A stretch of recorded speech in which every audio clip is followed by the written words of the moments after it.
right. Welcome to Free Coaching Friday. What's happening? What's up? All right. Let me got one more button for you. Boom. All right. So we are streaming to Facebook, LinkedIn, YouTube, Instagram, and X. And so welcome. Glad you guys are on here. I always look forward to this. I feel like there's one more thing I'm supposed to do. Oh, I want to change my name here. Hold on there. Okay, we do this,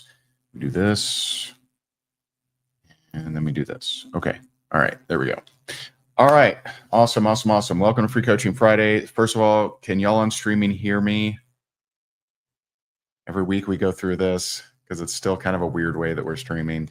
Camera looks like blurry to me. It's a little better. I know I need to shave. I'm going to shave later. I promise. Can you hear me? Instagram. Can you hear me? Can you hear me? I can. Yes. We nailed it the first time. This is a first. Great.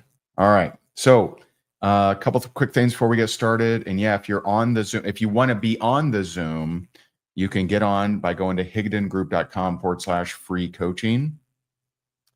And then before we get started, I have two quick things for you. Number one, the Audible for Faith Driven Wealth was just released 2 days ago. And so that's my latest book, Faith Driven Wealth. If you love God but struggle with money, this will help you. This is why I wrote it. And so check that out if you wish. You can go to Amazon or go right to higdonggroup.com/FDW. And then the second thing is, if you are a RankMaker lifer, we are having our monthly, once a month, I do a coaching for you. And that's today at 1 p.m. Eastern. So here in 2 hours, y'all put me to work today. And so if you want to learn more about RankMaker Lifer, there's a bunch of bonuses and all kinds of goodies. You can go to higdongroup.com/lifer. Let me see if I can find that. Oh, here we go.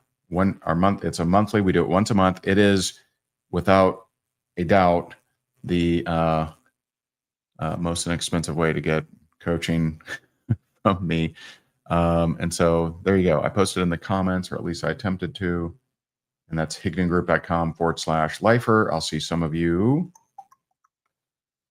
later today. All right. And so that's what I got. So let's go ahead and get the party started. We're going to start with Kelsey. So Kelsey, what's the number one question that I can help you with here on Free Coaching Friday? Yeah, hi. Thank you. Thanks for your time. Yeah. So I have a tendency to procrastinate. And when I don't procrastinate, I'll start something really well. But then I struggle to finish it. And I'm not sure if it's just bad habits or if there's like something internal that I haven't identified that I need to.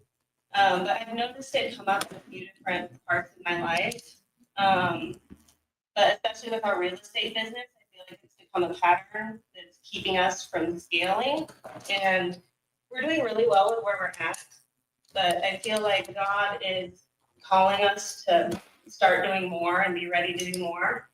But my own kind of self-sabotaging, whatever is blocking me from using my time productively, is like keeping us from fully stepping into that. So I don't know how much context you need or any specifics, but I just wanted to get your insight. Yeah. So two things. One is, just kind of, biblically. So Proverbs 18:21 says, death and life's in the power of the tongue. Those who love it will eat its fruit. And so whatever we emotionally describe with our mouth, we are creating. And so we want to catch, and it's also New Testament, Matthew 15:18. It's not what goes into your mouth, out of your mouth that defiles you. And so we want to catch any kind of things that we're speaking into existence. And so one trick that you can do is, if you have to mention your past history of procrastination or starting things, not finishing them, then you would just say, In the past, I really struggled with this. So that's kind of a stair step. So ideally, we don't describe anything we don't want, because telling it like it is keeps it like it is. Justifying where we are keeps us where we are. So we should only be saying things that we actually want, right?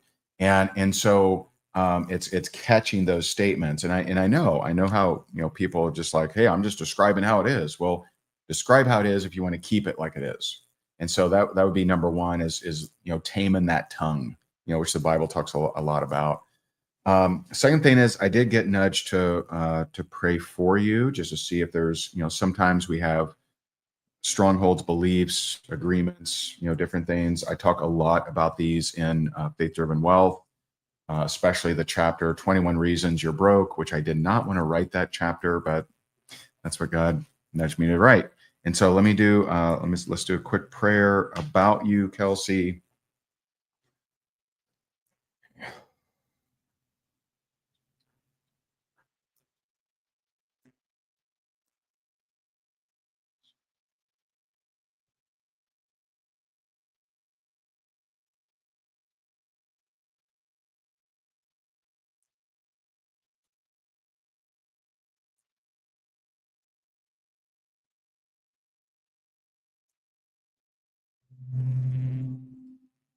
Okay, so there's an agreement, and an agreement you may have heard me describe. I don't know, but an agreement is not something you agree to, but it's something you agreed to at some point in your life, usually from childhood, sometimes from teenage years.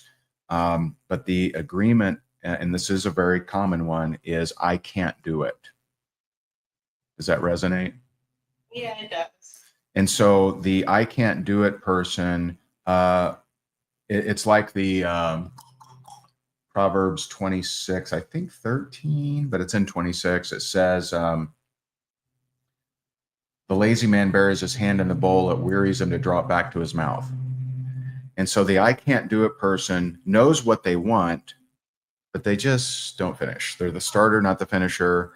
But the good news is we can break this off. We can just pray, God will remove this for you. You'll have a new experience, and you'll be able to, like 2 Corinthians 5:17, walk in a new creation, walk as a new creation. And so, Father, we're so grateful for you. Father, thank you for your presence. Father, thank you for breaking off the agreement from Kelsey of I can't do it. Thank you for breaking off that agreement right now, Lord, in Jesus' name. Amen. All right. Thank you. So you should. So it is still a combo, though, right? We still want to tame our tongue. We still want to not describe the things that we don't want to create in our life. Still want to do that, but you should notice much less pressure around I can't do it. And so, Okay. cool. Thank you. So helpful. Hey, rooting for you. All right, awesome. Okay, we got Beverly, which is my mother's name. So a beloved name, Beverly. What's happening, Beverly? How are you? Hey, thank you so much, and that's amazing. I can honestly say I do not meet many Beverlys. Yeah, not too many. They're all unique. Well, thank you. Well, so I have been in the network marketing space for like 16 years, and transitioned in the last year due to a couple of things. One is the company that I was with closed down. And that'll do it. Yeah, right. I had already been associated with another company, but never pursued it as I would, cause detriment to my first business. And so I went ahead and moved over into this other business as I really felt like God was calling me into this space. It was something that helped me and my family. It was just a huge impact for my family, health wise. And so from that space, though, I have found over the years that I was in Rank Makers at one point in time, many moons ago. And I've gone through many of other trainings, and I have done a lot of inner work through programs, and I still feel like there's something that is like holding me back from actually like launching, like not necessarily launching my business, but actually seeing like the fruit of the labor that I'm putting in and the time and the effort and all of that. And I feel like I meet resistance every time I start, or I felt like I have met resistance every time that I start to gain momentum and something will, come at me. And I have a lot of faith beliefs in that it's the, it's just, things popping up to make me, I don't know, test me per se, but I'm really not sure. And yeah, so I was hoping that you could give advice to that as to like. So what's the what would you say is the pattern? Is it you get to a certain dollar amount, or you get to you're consistent for X number of days, or like what is the, if you look back, what is the pattern of the start stop, or the pattern of I'm on the wagon, I'm off the wagon? Like what does that look like? Yeah, I never really stop. I'm like the little engine that could and just keeps going and going and going at some capacity. And that has been a detriment to me in the past. So you're saying your daily routine, like it's the same every day for years, but you just don't get results, or the results are sliding? I will shift my routine to, to try to make changes and whatnot. But yes, I am, again, I'm like the little engine that could. But you feel very consistent. You just don't get consistent results, or you get results at first and then they slow or stop? I don't get consistent results. Like and so for instance, if I'm even running an ad, the ad will start to go and then it'll come right back down. Or I will start getting leads that. All right, let me solid leads, and then they won't be. So there's nothing, quite obvious jumping out. And by the way, if you're on social, feel free to tag someone if you think they could benefit, or you can jump on with us if you want at higdongroup.com/free coaching. Okay, so there's nothing obvious like jumping out at me. It reminds me of one story, but I don't need to share it. Let me just pray about you and see.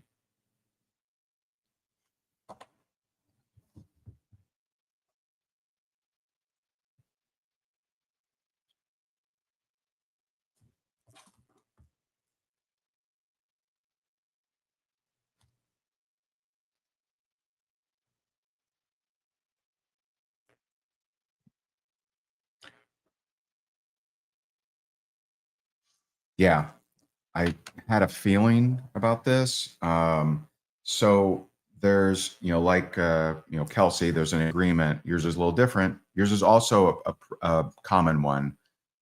So I will tell the story now that I see what the agreement is. So I remember I was on Clubhouse. Does anyone still go on Clubhouse? Like, I don't know. Is that a thing still? Like for a while, it was the hottest thing ever. And so on Clubhouse, you're on audio, right? So you're not video, you're just on audio. So I used to go on there and I just be like free coaching, and like, just random people had gone on there, and I just like, I don't know, I'm weird. And so this one girl gets on there and she said, she shared how she had like big success. And, so she would go into something, she would have success, and then she would find out that something was wrong with the company owners or something was wrong. And then she'd get out of there and she'd start something else and she'd do really well. And then she'd get out of there too. And so she just had this pattern, because it's not what we know or what we think we know. It's the patterns that reveal. Right. And so with her, I remember asking her, I said, well, hey, tell me about your parents. And she was like, oh, they were perfect and amazing. And they're still together today. And I just got that she was a contrarian, and contrarians are actually trying to prove you can't coach them. And so you kind of got to trick them. And I said, well, it's okay if you don't remember. And then she's like, and she remembered. And I'm like, you're okay, and she said, I remember as a little girl catching my mom cheating on my dad. And I said, I know what your problem is. She's like, what's my problem? As a little girl, her reality was shattered. And, and so she was in this perfect little world. Her reality was shattered. And she vowed as a little girl that will never happen again. So as soon as she started feeling good about something, she would pull the plug and get out of there.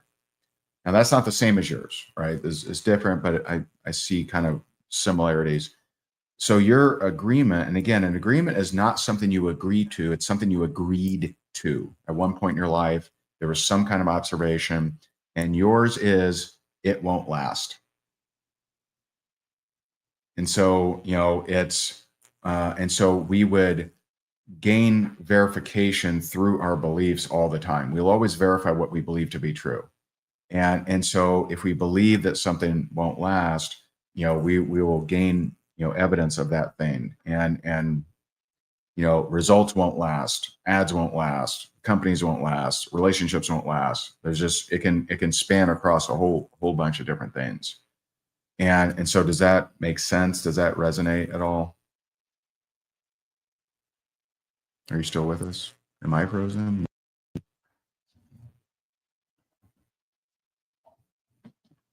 Are you still with me?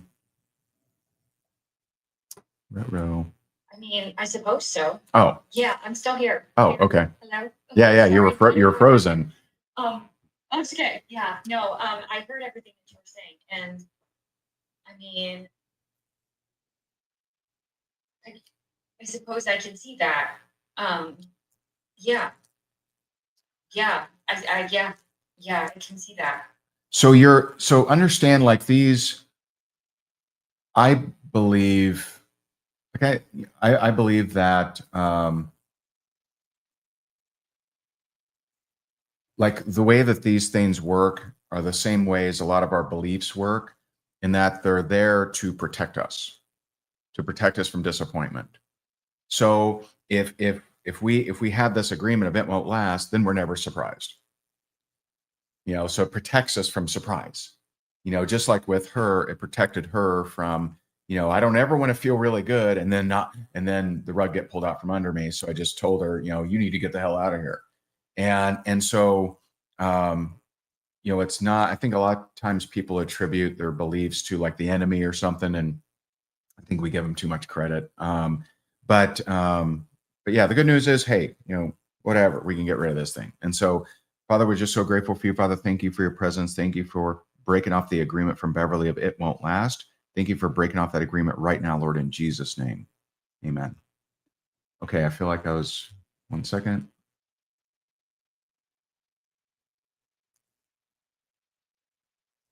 Okay, we're going to set, you can set your own agreement, actually.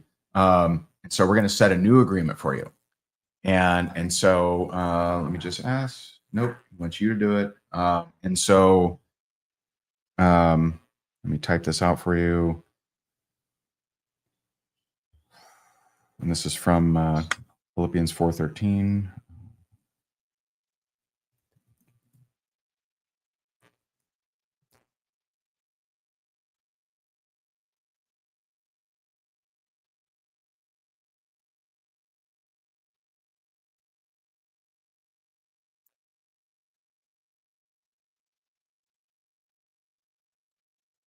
I'm just typing out the instructions for you.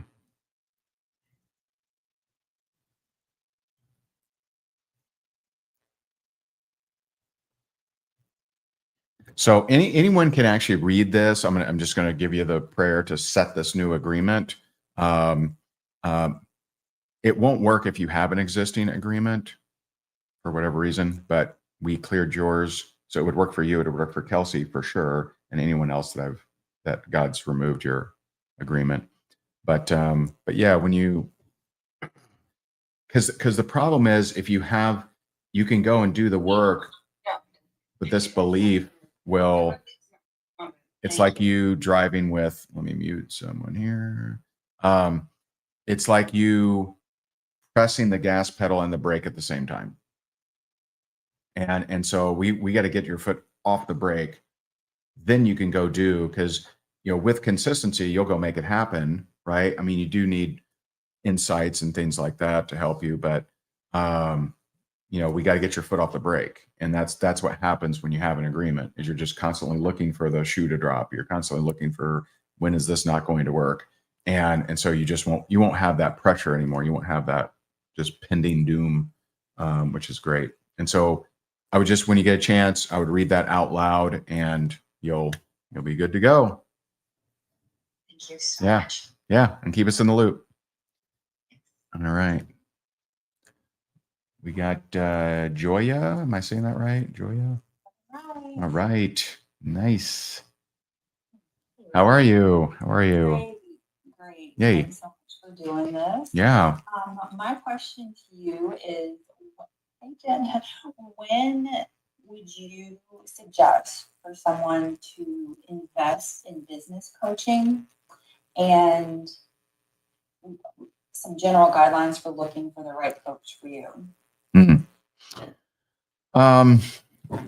So, I mean, I'll give you my experience prior and since, coming to Christ. So, I mean, prior it was really simple. I would, anyone that had a skill that I wanted, or a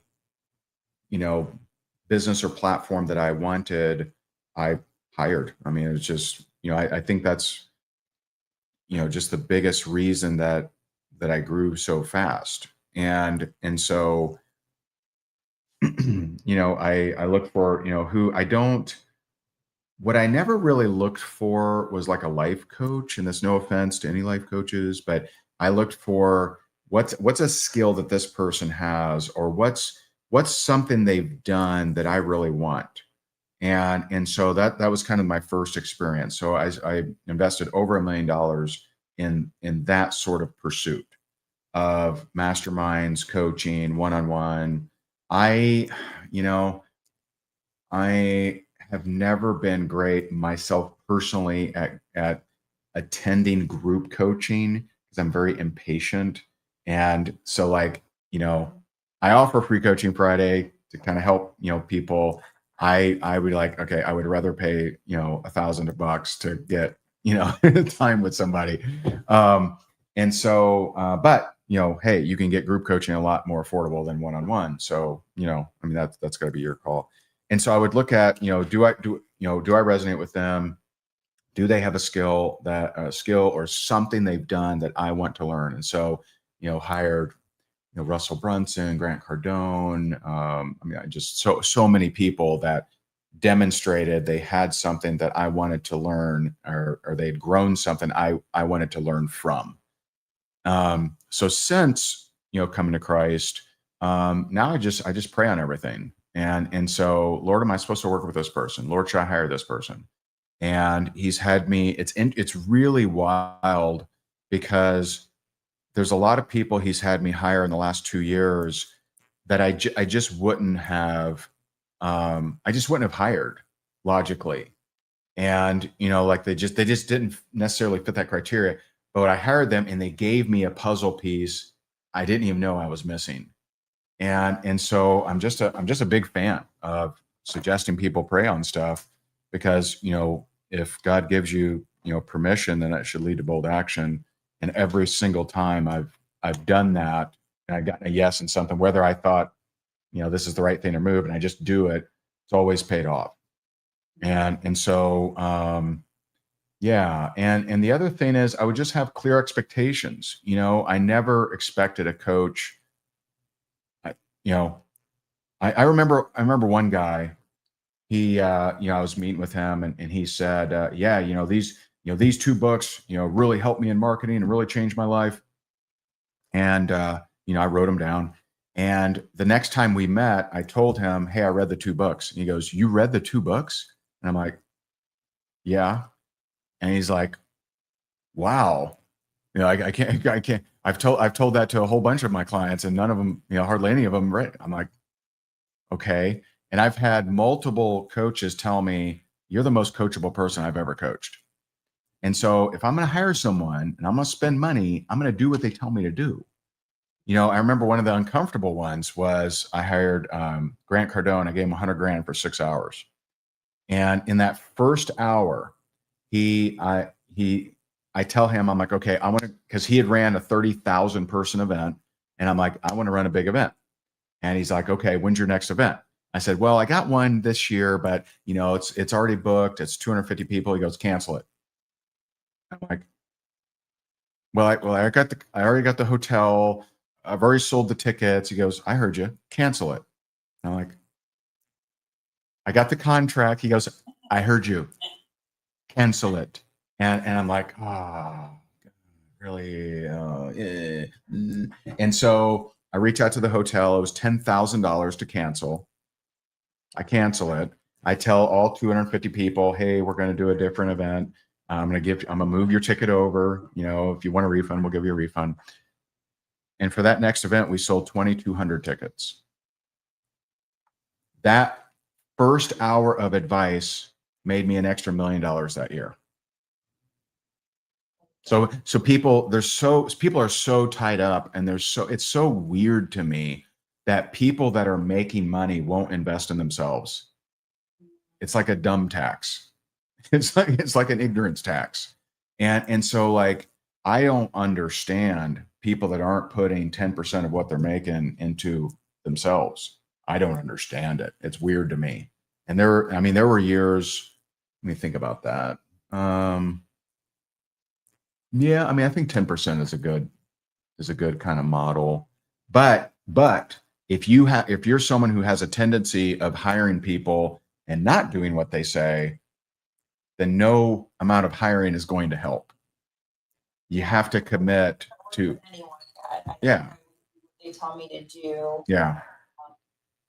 Then when someone is, I do whatever they tell me to do, then you just need to hire better mentors. You need to hire a mentor that's going to challenge you. Like last night, I was on with my client Christy in Australia, and what we discussed while I was driving home from Orlando, what we discussed, that is going to make her $8 million plus. Guarantee. I guarantee it. And I don't even think it was a full hour.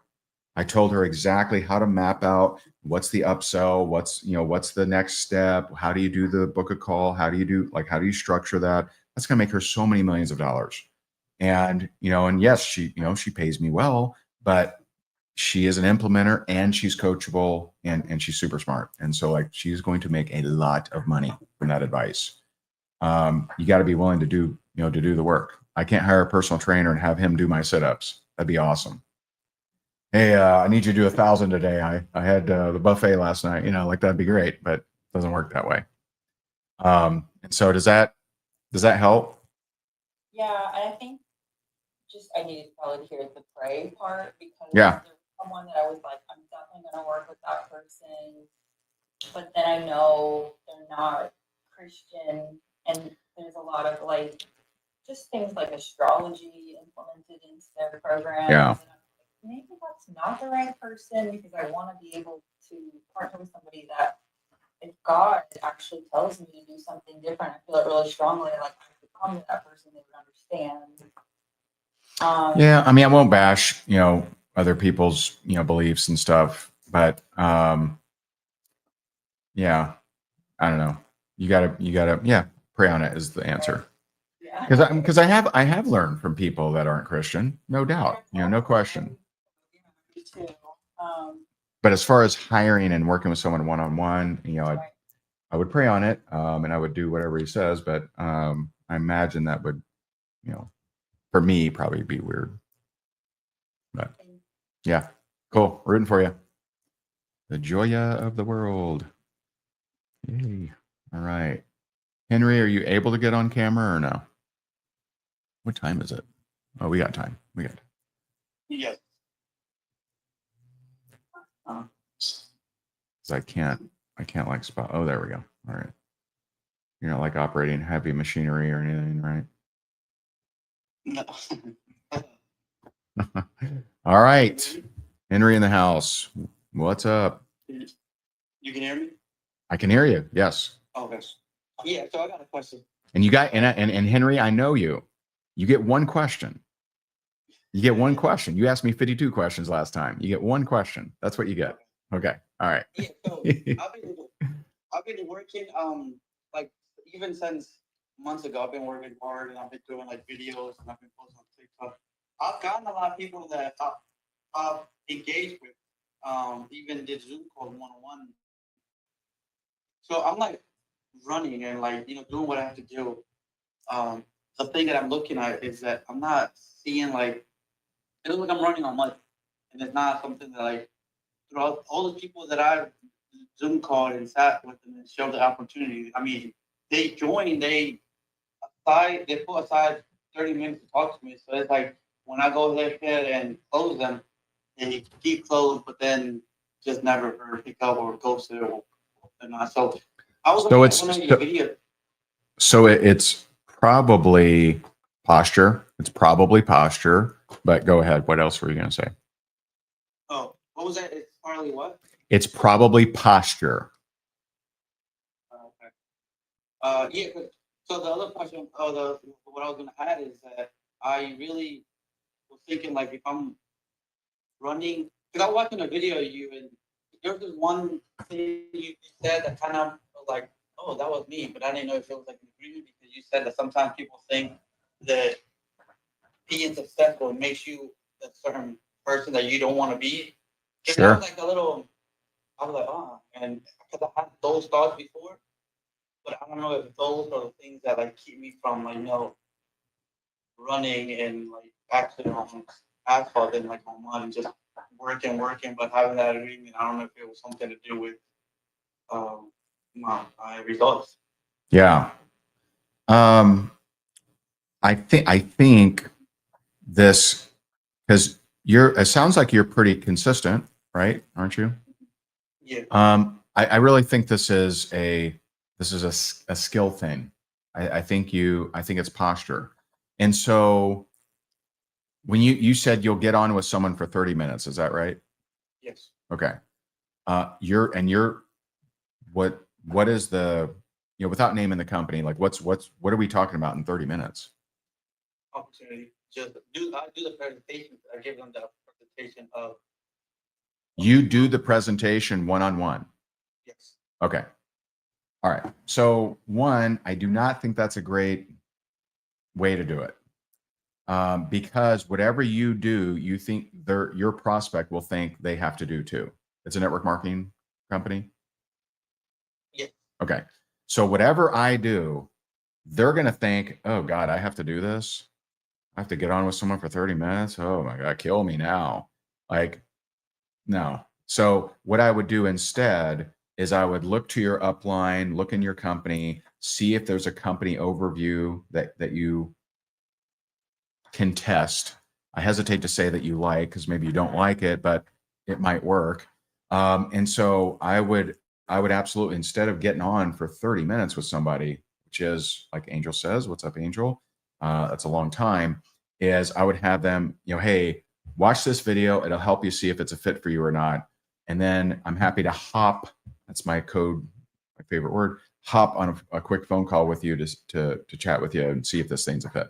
And so I would get them to watch a video. I would not do the presentation for them, because that's, what you're doing is you're showing them this is what you have to do to be successful. And nobody wants to get on and do a 30-minute presentation. They just don't want to do that. And so I think it's a combination of issues. One, find in your company, I'm sure, I'm sure there's some video out there that's decent enough for you to start testing. And instead of saying, hey, let's jump on a call, say, hey, watch this video. It'll see if we'll see if it's a fit for you or not. And I'm happy to hop on a call with you after. But when you're Okay, so- when you're on that call, you gotta manage the energy of the conversation, right? You gotta have posture. And like I don't know if you have one of the like social media script books, but this has a lot of postured scripts in it. So that could help. We also, I feel like you've probably been through it though. We have the 4P training at higdengroup.com/blueprint. And so that talks about perspective, position, posture, pipeline. But I think for you, that's the two things. You change those two things, and I think you'll notice a difference.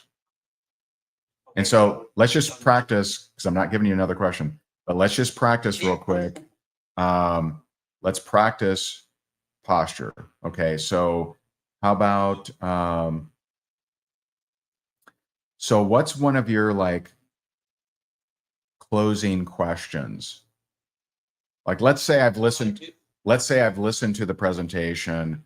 What are you going to ask me at this point? Well, to be honest, all these people that I talk to, I do your closing blueprint. Because I hopped in the rank makers and I watched your Tell me. closing blueprint. So I don't ask them. So after they say, "Oh, I really like because you can make money," I tell them, "Okay." To be honest, I kind of had trouble digging into that. Like when they said, Well, you're going to, because you're doing the presentation. Like it's very different of you're following up with someone that watched the video versus you're doing the presentation. Like it's kind of strange. Hey, what did you like best about the presentation I just did? Like it's kind of weird. It's kind of like when I just shipped a whole bunch of mystery bags. You guys are nuts.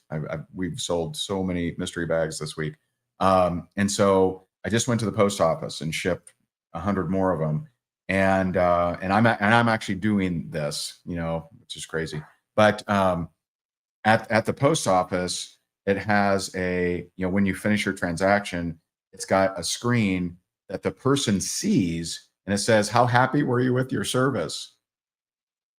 Like imagine clicking frowny face, like like right in front of them. You know what I mean? Like that's like right? Like that would be weird. So you're like happy face.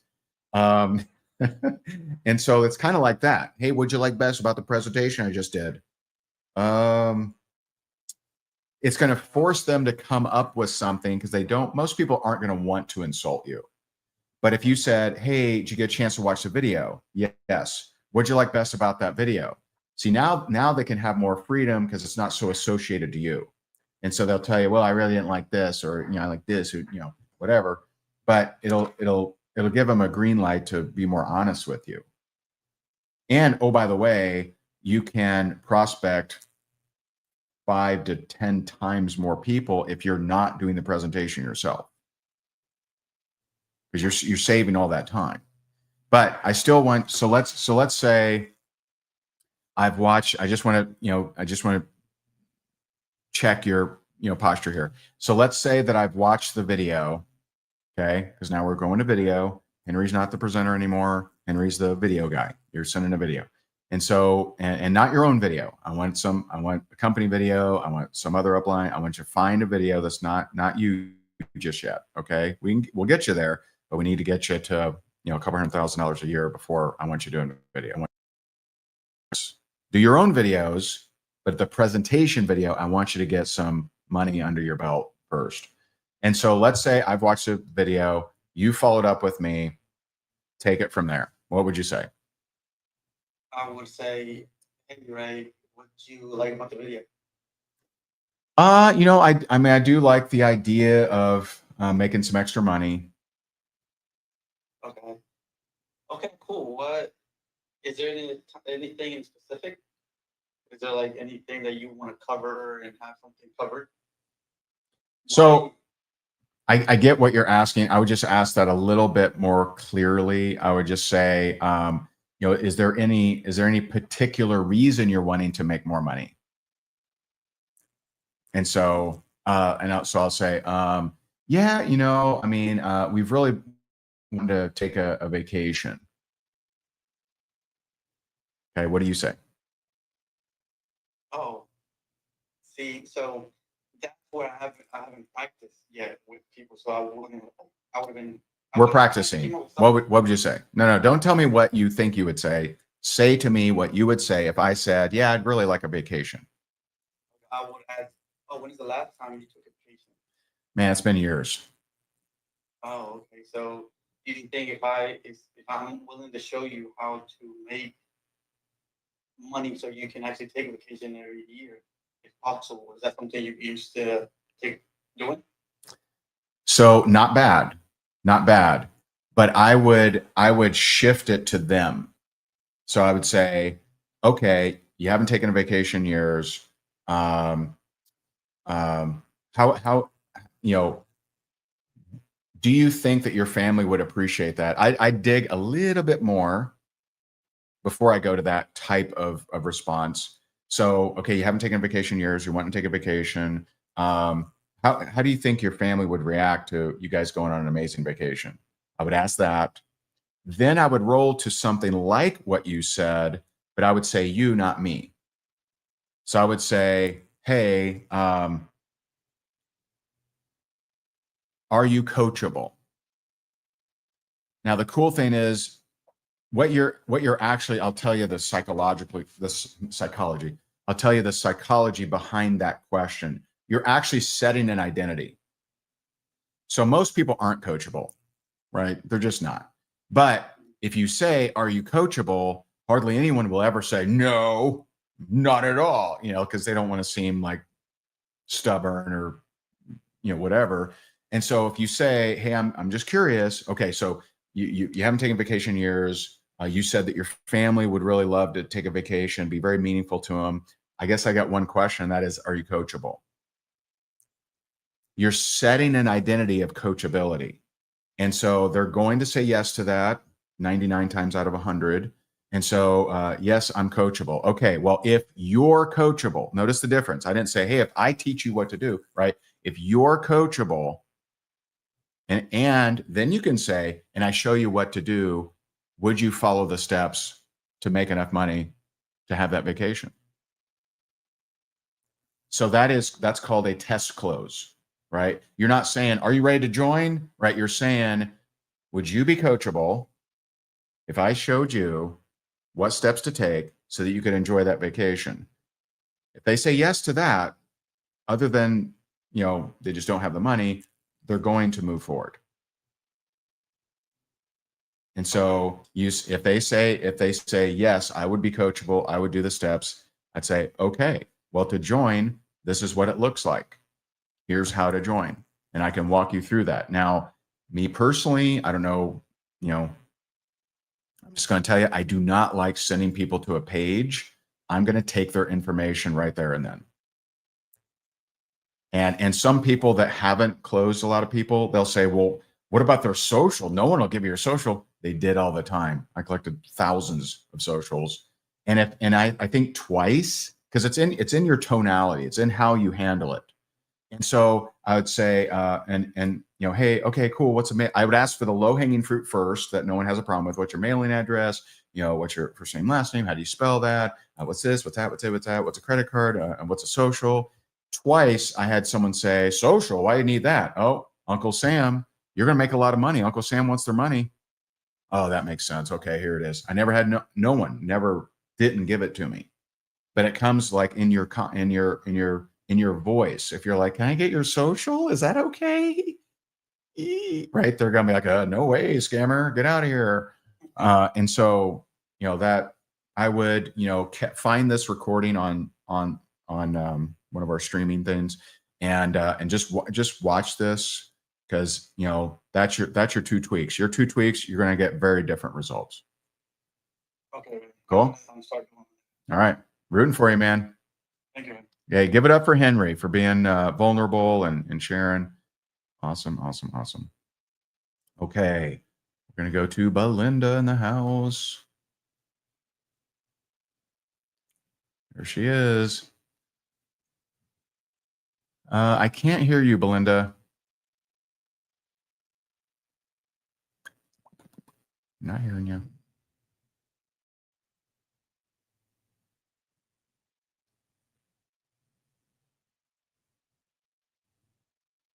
check your mic in the Zoom settings.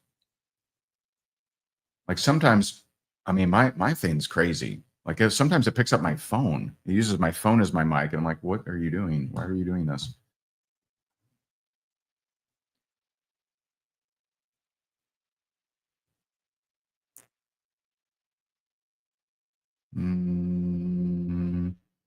Okay, Belinda, try to figure that out. Keep your hand raised. Try to figure that out. We'll come back to you. We'll go to Jen. I don't know if you're able to get on. Oh, there you are. Okay, Eric, can you hear me? I can. Okay, cool. What's up? Thank you for your help at the end of Lacey's call the other day. And Yeah. bringing a lot of clear to moving forward with my team and business and all that kind of good stuff. So thank you very much. Welcome. I can't remember her name. One of the first women when I popped on, you were helping her with like some agreement she came into, and it reminded me big of a challenge that I've had in like my whole life, where not my whole life, because I mean I've created a lot of success. I get a lot of things done normally anyways, but it made me think back to, and I'm pretty sure I know the situation that happened when I was maybe 2, 3, 4 years old. That may have potentially created this block, where I have this challenge of getting things done to completion, like getting over the finish line, or not all the time, but sometimes when I do complete the thing or when it does get done, I'll have almost, it's either like I'll feel some sort of anger, or and I just want like nothing to do with it, or I'm just like, okay, like I'm done with this. It's completely fizzled out. And I'm not going to say what the situation was that happened when I was younger. It's pretty horrific, but you know, it's like when I was younger, I thought I was doing something good. Like I thought I was doing something so good. And let me guess, you didn't get what you thought you would get. Not exactly. There was basically a pretty big repercussion that came to this thing that I thought was good, and it wasn't good. And I didn't even realize that this was. So you expected a very different result than what you got. Yes. Yeah. Have you heard my the Easy Bake Oven story? Did you hear that one? No. Nope. So I was coaching this one lady, and it's always interesting, like the pre-faith coaching, just how God guided me without me really knowing it. So I was talking to this lady, and she's like, you know, I know what I need to do, and I know what to go for it, and then I just find myself, and I'm not saying this is the same as you because it is a little different, but I think the story may be helpful. And she said, you know, I know what to do, and then I just kind of figure, you know, it's not going to work out. Like, why bother? So I said, okay, where in your childhood, and I couldn't believe it because usually your mind will block it, but it sounds like you've figured out, you know, what happened. Usually your mind will block the event where you don't even remember it, or you blacked out or whatever. And so I said, okay, where in your childhood did you figure out that no matter how hard you try, it just didn't matter? And she remembered. I was very shocked at this. And so she said, one day she was at home when she was a little girl, and she used her Easy Bake Oven to make a brownie for her dad. When her dad came home, he yelled at her for using kitchen materials. That's literally the day she stopped trying hard in every area of her life, because she wanted so badly the response from her dad to be wonderful and positive and awesome, and she loved him so much, and then the response was, you know, just not great, and it was just such a, you know, shock that she's like, okay, why bother at anything? And that's, you know, what happened. And so yeah, does that I figured that might resonate. Yeah, I mean, it definitely does. Like, I've been trying to work through and heal through this event for many years now. But I mean, you know, it's still one of those recurring things that is definitely impacting areas of my life. Like my mom even told me a story recently. I haven't talked to her about this, but she was part of the person who had her hand in that situation. And I just want to go out to talk about it. But something else was going on, and maybe it was one of my rank ups in the company. I can't remember. It's probably the year she told me this, that when I was in like middle school or something, I was like, or high school, I was trying out for like soccer team or whatever. And she said she went to church every single day and prayed for me that like, I would, run the mile, whatever we had to do to, qualify for the team, and I would get chosen and blah, blah, all the things. And she said, I don't remember any of this. I mean, it sounds like something I would do based on history, but that day of the race for that qualification, I was like one of the people in the lead, and literally right before my foot hit the finish line, I stopped and I checked my watch to see what my time was, and I let everybody pass me. Interesting. So something I don't talk a lot about, but I think, pretty sure actually. Hold on a second.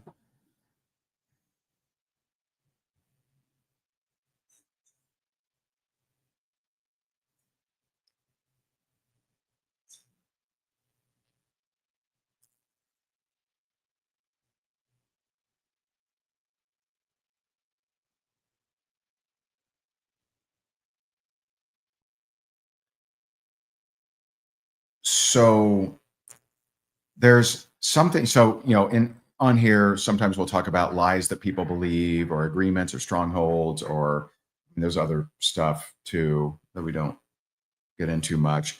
But there is one thing that we all have. And the only language I have for it comes from the Landmark Forum, and they call it your act.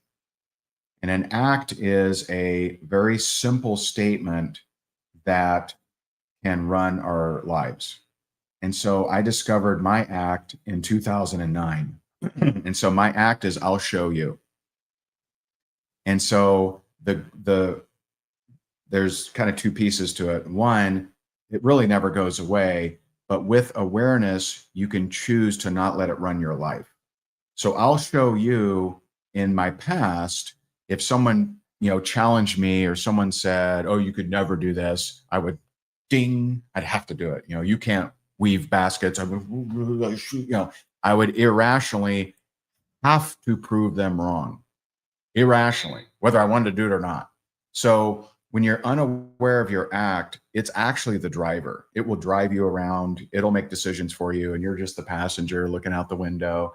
And so, my act is I'll show you. It can still flare, but because I'm so aware of it, I can choose. Do I want it to flare? Do I not want it to flare? So I'm the driver. It's barking at me in the back seat. Hey, show them, right? Prove them wrong, right? And so, and anyone, by the way, that's an I'll show you person, exactly what I'm talking about. So I'll show, anytime I share this, my I'll show you is like, yeah, that's right. Because they're usually in wherever they are, they're usually very successful because they're constantly trying to prove people wrong. So they will work their fingers to the bone to prove people wrong. So with you, and this happens, I don't know, I've never really dug into it. I don't exactly know where mine originated from. Usually originates and gets created in us before we're like 6 or 7 years old. But I do get that yours is an interesting one. What I'm getting is that I don't need anyone.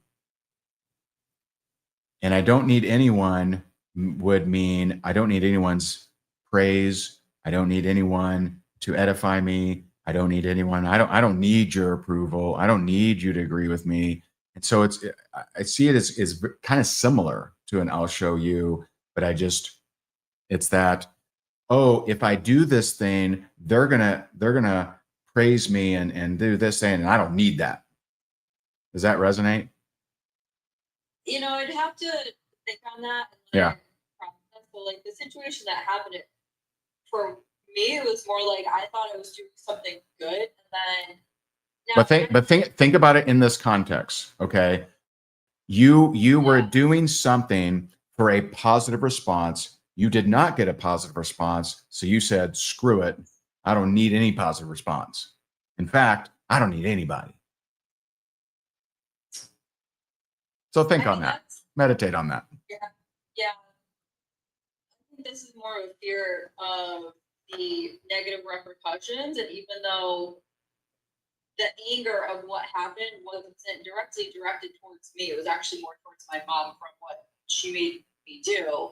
I mean, I blacked out completely after the rest of that situation. Yeah. But I don't know if it's I would have to definitely You're a processor, because I remember the last time I gave you something, you're like, nope, not at all. And then like a week later, you're like, I've kind of thought about it. Yeah, no, I always process after. It's really Yeah. hard for my brain to process. in the No moment. problem. I mean, I don't come into agreement with that, but I mean, Yeah. historically it has been. But the act is very interesting because can't pray that one off. That one we have to we're to become aware of it, and it helps us to recognize and help other people like that. But it's not a let's get rid of it. It's actually it's part of our wiring, and so I still have it. I'll show you that will want to flare, but I can choose because I'm so aware of it. And so it's not that we're just helpless to it the rest of our life. It's without awareness, we are helpless. It will run our entire life. And so process on that, and we'll, catch up maybe next Friday, I'll do this again. So. Yeah. So even like us, I will definitely process it. It's gonna happen. Thank you. So even with someone like if we have trouble getting over the finish line for ourselves, and nobody else even has to necessarily be involved to receive praise in that sort of aspect, but it's something for us that could be good, for us that we're doing that we're trying to accomplish. I mean, could that even? I don't know. Like I know that what you're saying applies to definitely other areas of my life, other spaces. But for this, it's more of like it's not for glorification or praise from other people. It's more Yeah. like actually getting it done for yourself. Yeah. Yeah. I mean, it's clearly not a skill issue, right? It's not, there's no, hey, go learn this skill and then you'll finish. It's, there's some association. There's some association with, if I do this thing, something I don't like will happen. And so I would, two suggestions. One, let's see. Okay. So I would process like you do, but also get the book by Gay Hendricks called The Big Leap. So The Big Leap talks about, in a very, very interesting way, different sabotage and things like that. Very good book. It was very helpful to me. Talks about upper limit beliefs and different things. And so I think that would be a good book for you too. Worth it. It'd be worth it. Thank you, Ryan. All right. You got it. Rooting for you. All right. All right. Belinda, we're going to end with you. If we can get you unmuted. Still can't hear you. Darn it. Sorry. So, we're going to, aren't you a lifer? I feel like you're a lifer. Okay. So on the lifer meetup, try to come in on your phone. If we can't get this to work, like come in on your phone. And I'll take you first on the lifer meeting if you're able to get on there, but just come on your phone. I don't know what's going on with your deal. And so there you go. We're rooting for you. Give her a voice, Lord. Well, cool. Well, cool, guys. I appreciate you so very much. Those of you who are lifers, I will see you in an hour. We're going to do this again. We'll do another hour of coaching for you. It's our monthly coaching. Appreciate you so very much. And Baudelia, the name of the book is called The Big Leap by Gay Hendricks. And then if you want to check out, if you're not a lifer and you want to check it out, you can at higdengroup.com/lifer. I appreciate you guys so very much. God bless you. God bless your family. And I'll talk to you soon. Bye, guys.